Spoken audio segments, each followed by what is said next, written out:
Hi hello guys, welcome back to Aadya colourful.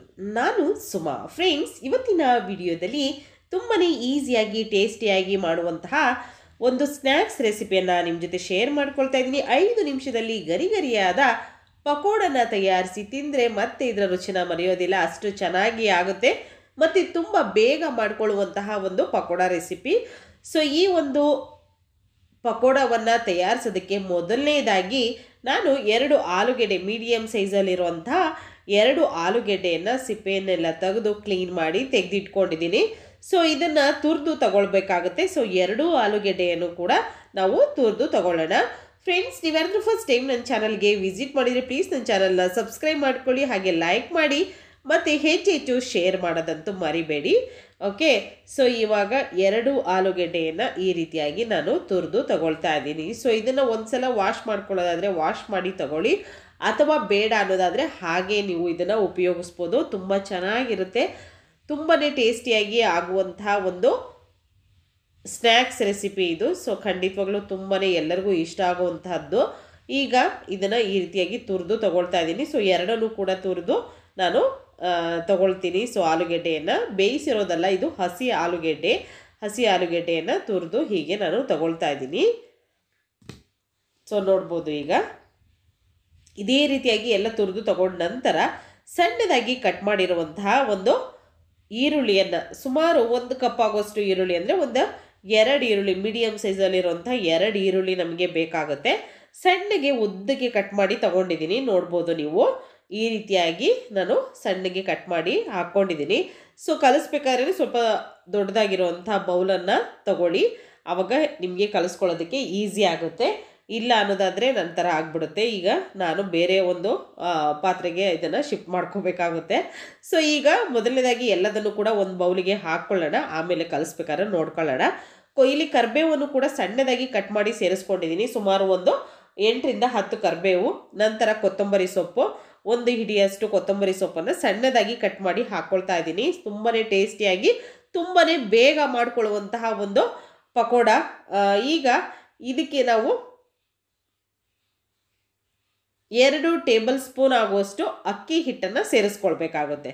2 table spoon ಆಗುವಷ್ಟು ಅಕ್ಕಿ ಹಿಟ್ಟು, ಇಷ್ಟೇ ಇದಕ್ಕೆ ಸಾಕಾಗುತ್ತೆ. ಇನ್ನೇನು ಕೂಡ ನೀವು ಬೇಕಾಗೋದಿಲ್ಲ. ಹಿಟ್ಟು ಬೇಕು ಅಂತಂದರೆ ನೀವು ಇನ್ನೂ ಸ್ವಲ್ಪ ಆ್ಯಡ್ ಮಾಡಿಕೊಡಿ, ಅಥವಾ ಬೇಡ ಅನ್ನೋದಾದರೆ ಇಷ್ಟೇ ಸಾಕಾಗುತ್ತೆ. ಫ್ರೆಂಡ್ಸ್, ತುಂಬಾ ಗರಿಗರಿಯಾಗಿರುವಂತಹ ಒಂದು ರೈಸ್ ಫ್ಲೋರ್ ಸ್ನ್ಯಾಕ್ಸ್ ರೆಸಿಪಿ ಇದು. ಸೊ ರುಚಿಗೆ ತಕ್ಕಷ್ಟು ಉಪ್ಪನ್ನು ಕೂಡ ಸೇರಿಸ್ಕೊಳ್ತಾ ಇದ್ದೀನಿ.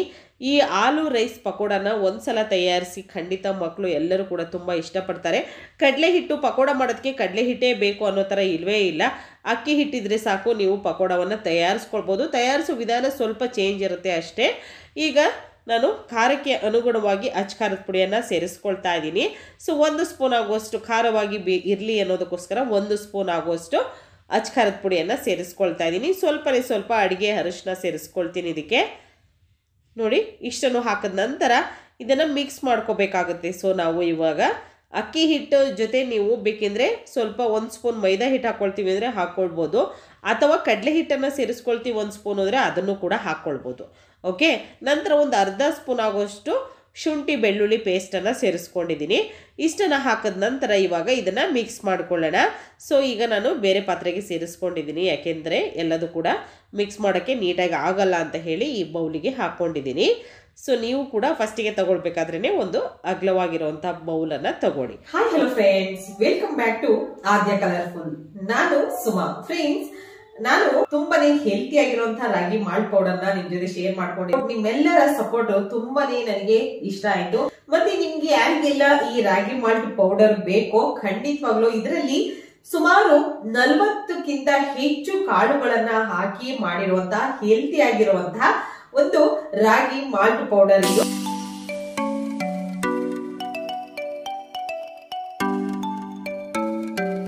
ಸೊ ಈ ರಾಗಿ ಮಾಲ್ಟ್ ಪೌಡರ್ ನಿಮಗೆ ಬೇಕು ಅಂದ್ರೆ ಸ್ಕ್ರೀನ್ ಮೇಲೆ ಇರುವಂತಹ ನಂಬರ್ಗೆ ನೀವು ವಾಟ್ಸ್ಆಪ್ ಮಾಡಿ ನಿಮ್ಮ ಆರ್ಡರ್ ನ ಮಾಡಿಕೊಂಡು, ಹಾಗೆ ನೀವು ಈ ಹೆಲ್ತಿ ಆಗಿರುವಂತಹ ರಾಗಿ ಮಾಲ್ಟ್ ಪೌಡರ್ ನ ತಗೊಂಡು ಕುಡಿದ್ರೆ ಇನ್ನಷ್ಟು ಹೆಚ್ಚು ಆರೋಗ್ಯವಾಗಿ ನೀವು ಇರುತ್ತೀರಿ ಅಂತ ನಾನು ಭಾವಿಸ್ತೀನಿ.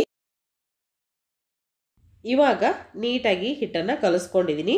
ಇದೇ ರೀತಿ ಗಟ್ಟಿಯಾಗಿರಬೇಕು, ತೀರ ತೆಳ್ಳಗಿರಬಾರ್ದು. ನಮಗೆ ನಾವು ಮಾಮೂಲಿಯಾಗಿ ಬೋಂಡ ಹೇಗೆ ಈರುಳ್ಳಿ ಬೋಂಡ ಮಾಡ್ತೀವಲ್ವಾ, ಈರುಳ್ಳಿ ಪಕೋಡ, ಸೊ ಆ ರೀತಿಯಾಗಿ ನೋಡ್ಬೋದು. ಈ ರೀತಿಯಾಗಿ ಮಾಡಿಕೊಂಡು ಡೈರೆಕ್ಟಾಗಿ ಈಗ ಎಣ್ಣೆ ಬಿಸಿಗಿಟ್ಟಿದ್ದೀನಿ. ಸ್ವಲ್ಪ ಮೀಡಿಯಮ್ ಆಗಿ ಎಣ್ಣೆ ಕಾದ ನಂತರ ನಾವು ಎಲ್ಲ ಪಕೋಡಗಳನ್ನು ಸ್ವಲ್ಪ ದೂರ ಹಾಕ್ಕೊಳ್ಳೋಣ. ಒಂದೊಂದಾಗಿ ನಾನು ಹಾಕ್ಕೊಳ್ತೀನಿ. ಸೊ ಹಾಕ್ಕೊಂಡ ನಂತರ ಇದನ್ನು ನೀವು ಹೈ ಫ್ಲೇಮಲ್ಲಿ ನೀವು ಇದನ್ನು ಬೇಯಿಸೋಕೆ ಹೋಗ್ಬಿಡಿ. ಸ್ಟವ್ ಯಾವಾಗಲೂ ಲೋ ಫ್ಲೇಮಲ್ಲಿ ಇಡಬೇಕು. ಲೋ ಫ್ಲೇಮಲ್ಲಿ ಇಟ್ಟರೆ ಒಳಗಡೆಯಿಂದ ಕ್ರಿಸ್ಪಿಯಾಗಿ ಬರುತ್ತೆ. ಸೊ ನೀವು ಹೈ ಫ್ಲೇಮ್ ಮಾಡಿದ್ರೆ ಮೇಲ್ಗಡೆ ಮಾತ್ರ ಕಲರ್ ಚೇಂಜ್ ಆಗುತ್ತೆ, ಗರಿ ಗರಿಯಾಗಿರುತ್ತೆ. ಒಳಗೆ ಹಾಗೆ ಹಸಿಟ್ಟು ಥರ ಮೆತ್ತಗಿರುತ್ತೆ, ಅದು ಚೆನ್ನಾಗಿ ಬರೋದಿಲ್ಲ. ಎಣ್ಣೆ ಚೆನ್ನಾಗಿ ಕಾದ ನಂತರನೇ ನೀವು ಬೋಂಡವನ್ನು ಎಣ್ಣೆಯಲ್ಲಿ ಫ್ರೈ ಮಾಡ್ಕೊಳ್ಳಿ. ಇಲ್ಲ ಅಂತ ಅಂದರೆ ಸ್ವಲ್ಪ ಎಣ್ಣೆ ಕಾದಿರುತ್ತೆ, ಬೋಂಡ ಡೈರೆಕ್ಟ್ ಹಾಕ್ಕೊಳ್ತೀರಾ ಅಂದರೆ ಎಣ್ಣೆ ಅದು ಹೀರ್ಕೊಳ್ಳುತ್ತೆ, ಆವಾಗ ನಿಮಗೆ ಟೇಸ್ಟು ಕೂಡ ಚೆನ್ನಾಗಿ ಬರೋದಿಲ್ಲ. ಓಕೆ, ಮತ್ತು ಗರಿ ಗರಿಯಾಗೂ ಕೂಡ ಪಕೋಡ ನಿಮಗೆ ಬರೋಲ್ಲ. ಸೊ ಈ ರೀತಿಯಾಗಿ ಸ್ವಲ್ಪ ದೂರವಾಗಿ ನಾನು ಎಣ್ಣೆ ಕಾದ ನಂತರ ಹಾಕ್ಕೊಂಡಿದ್ದೀನಿ. ಸೊ ಈ ಚೆನ್ನಾಗಿ ಬೇಯಬೇಕು. ಸ್ಟವ್ನ ಲೋ ಫ್ಲೇಮಲ್ಲಿ ಇಟ್ಕೊಂಡೇ ಬೇಯಿಸ್ಕೋಬೇಕಾಗುತ್ತೆ ಫ್ರೆಂಡ್ಸ್. ಹೈ ಫ್ಲೇಮ್ ಅಂತೂ ಮಾಡೋಕ್ಕೆ ಹೋಗಬೇಡಿ.